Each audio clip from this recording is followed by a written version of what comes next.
her best friend who lived across the street died in a house fire that burnt down, and that was like a really tough thing for her to have to go through at a pretty young age, to lose one of your best friends.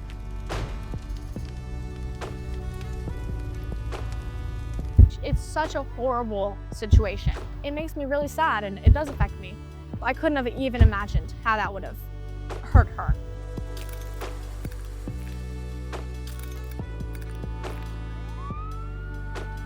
I had definitely a failed purpose on the help.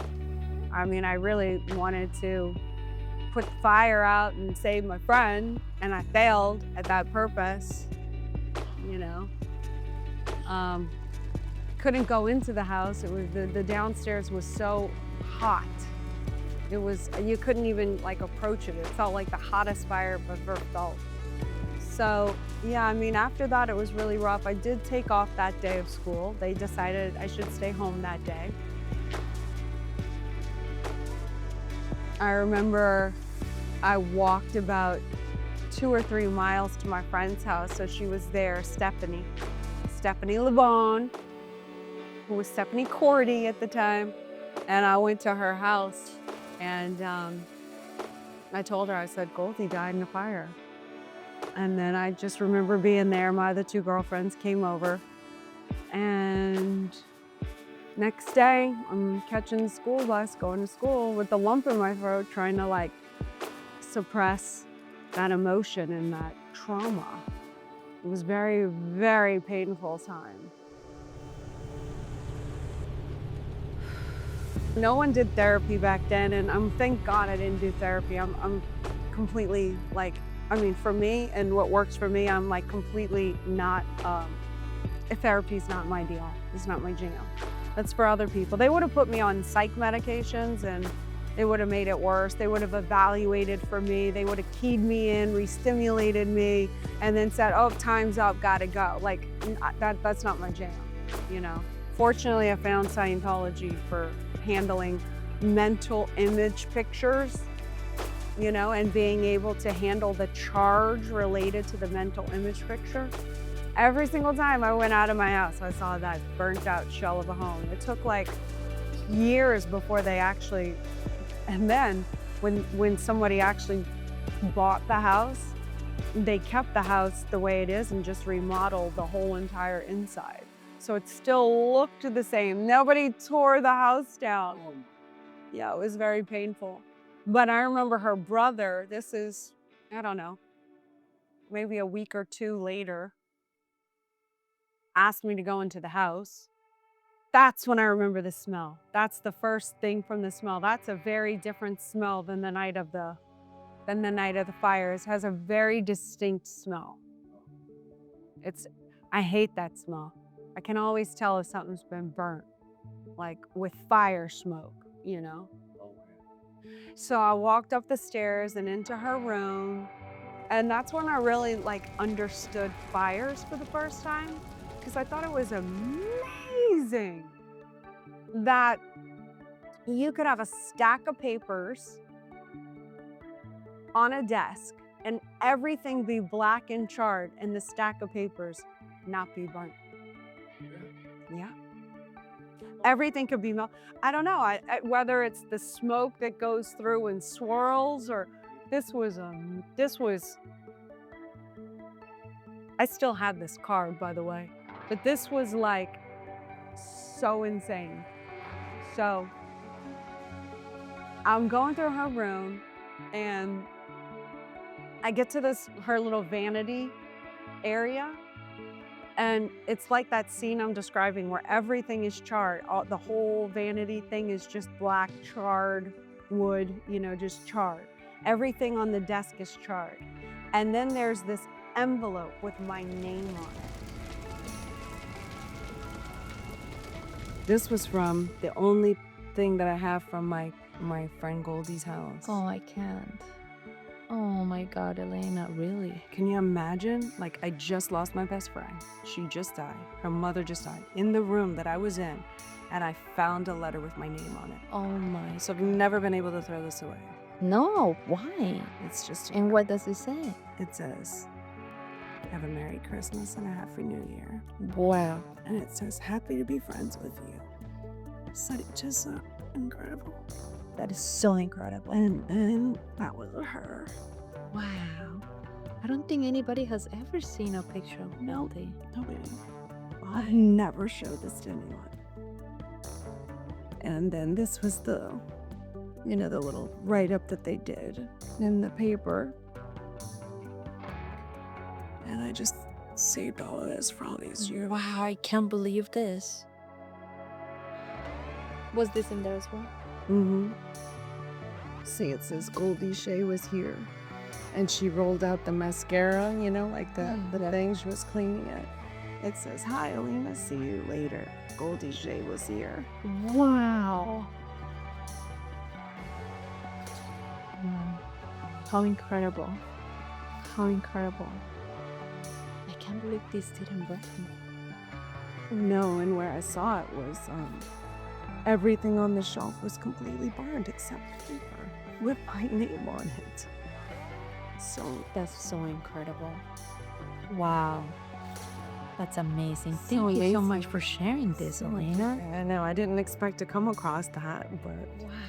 it was How up there. beautiful. Beautiful, right? So beautiful. And then there was this unicorn that was like all charred up. And the brother really wanted me to have it because when I was a little girl, remember we were friends from like 5, and I just, she was like, they had a 2-story house, her dad was a judge, like I just felt like they had money. And so she had this big stuffed animal. This nowadays you walk into any store and there's these big stuffed animals, but that was rare back when I was a little girl. And so I had always wanted that unicorn. And I was so jealous that she had that unicorn. I loved it so much. Every time I'd go over there, if I slept over, I slept with that unicorn. I was mesmerized by it. So the brother wanted to give it to me. Of course, I didn't want the charred unicorn now. Like, you keep the unicorn. But of course, I kept the unicorn. That was just the thoughts in my head. And then, so that was in September. Well, my parents, again, being so sweet, they had it cleaned, but of course it never really gets cleaned. It always has that smell. And so they gave it to me along with other Christmas gifts on Christmas. So September, October, November, December, 3 months later, I get this cleaned unicorn as one of my gifts. So that was another like, do not cry, be appreciative, but I was like, I'm sorry I ever wanted the damn unicorn. I mean, they were really trying to clean this thing from my dead friend, like honoring her memory, giving me this great, they cleaned the unicorn so that I could have the unicorn, like, you know what I mean? Yeah. Like they were trying to make me feel better, but I was trying to not remember.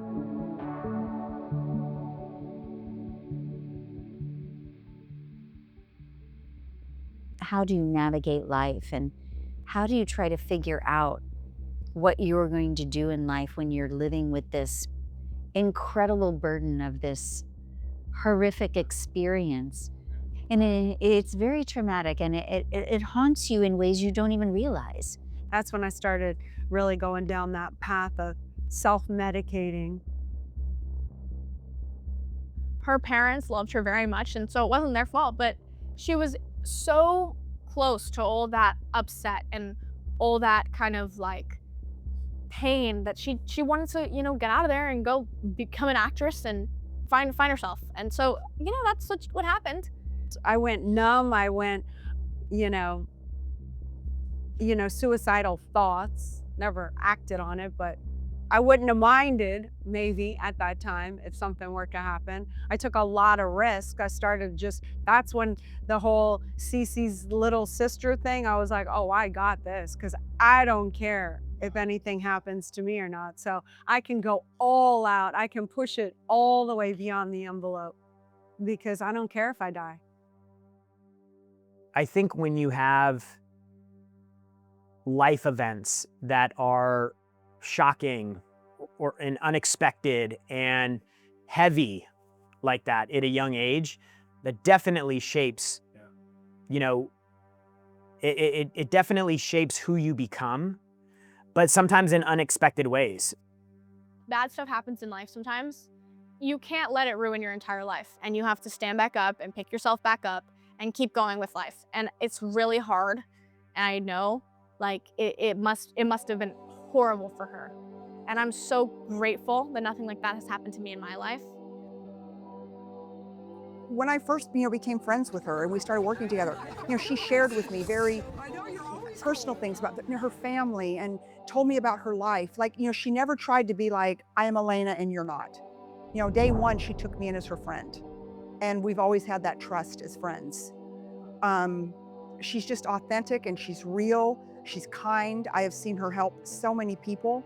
Just, and sometimes the people don't even know what she's doing because she doesn't do it to be out there. She does it because it's the right thing to do. She's somebody who does the right thing even when people aren't watching because she doesn't do it for the glory. She does it for her soul. Early on in 10th grade, there was the option to go to an acting school half of the day to get out of the bad school that I was in. I went to Little Wayne school, but before him, when it was really a bad school. So he got the watered down version. But yeah, so I thought, okay, this could be my ticket out because I knew from classrooms and me not being able to sit still, not thinking I was really smart at anything, I could pass with good grades because I could memorize. So I thought, okay, my ticket out is maybe I'll become an actress. So I went to a school, NOCA, the New Orleans Center for Creative Arts. I took acting. I was like, okay, this is how I'm going to get out. I continued to live from 14 to 17 because that's when I moved out, when I was almost 18, but I was still 17. Well, the other daughter had done the same thing, so I guess I'm kind of used to it, and that's what she wanted. She wanted to be model and be an actress. She'd gone to acting school, so we're going to support her in whatever she's doing, which, I think we supported as much as we could. So she always knew she had us as a safety net, but it wasn't like, oh, you can't do this. That you just have to let them go. You have to let them do their thing. She obviously went through a lot. Her friend passed away when she was probably about my age. She moved out to LA when she was 17. She definitely lived a very interesting life, a life that is very different to the way that I have been brought up. And I think I just appreciate her all the more because of it, because she came out of something that was statistically not probable that she was going to come out of. Even if you're terrified while you're doing it, the confidence it takes to go out and make such a big move like that, that is a mark of somebody who is really determined to get what they want. And Elena still has that today. Like when she locks in on things that she wants, she goes all in on it. People don't really understand who she is, what her value prop is at the level that I do, but they don't get the level of strength and the person that she is and has had to become in order to be in the role that she's in. It is so inspiring to me still today. I have dinner with them and I'm just like floored by what she's doing and what she's taking on and how she handles it. So I hope people are able to see that through this because it's one of the greatest joys of my life, being able to watch how she navigates things. And so, yeah, I had this dream one night and Goldie was in the dream. And she was always like more conservative. Like I was punk rock and she was like conservative. And so, but in this dream, she had purple hair. And she came to me and she was like, how dare you use my death to be miserable? Like, don't you know that like all anyone who really loves and cares for you is they want you to be happy. So you not being happy is such a dishonor to my name. That was a heavy dream, right? When Elena moved to LA, she was chasing a dream. And she was willing to take a big risk in her life and give up everything that she was comfortable with, her friends, her family, like everything that was familiar to her, which is a very challenging thing to do, especially at 17. I woke up right after and I used to dream about her a lot. And so I kind of always felt like she was coming back to me in the beginning. I mean, now I haven't had those dreams in a long time, but right after I felt like she was kind of coming to me in those dreams. That might have even been the last dream I recall of her coming to me. But after that is when I was like, okay, enough is enough. Let me go live my life. Let me go make something out of myself. Let me, let me go be happy,